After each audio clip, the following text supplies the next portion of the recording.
Hello friends, welcome back to my channel. मी doctor Kaveri.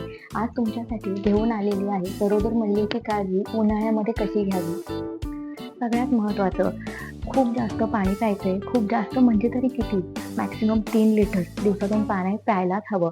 तर फक्त पाणी याच्यामध्ये तुम्ही नारळ पाणी, उसाचा रस, फ्रूट ज्यूस, लिंबू रस या सगळ्याचा समावेश करू शकता. असं टोटल मिळून तुम्ही 3 लिटर पाणी तुमच्या शरीरात जायला पाहिजे. याने तुमचं हायड्रेशन मेंटेन. किंवा चहा याचा वापर टाळा. याचा तुमच्या हार्मोन्सवरती आणि तुमच्या पोटातल्या बाळावरती परिणाम होत असतो.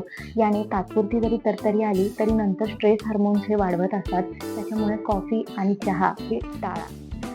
पीक आवरमध्ये बाहेर जाणं टाळा. पीक आवर म्हणजे काय?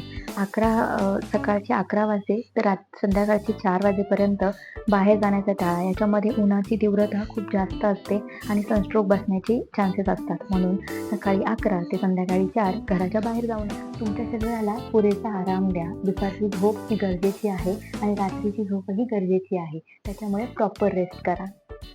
रोज दिवसातून 30 मिनिटे तरी चाला.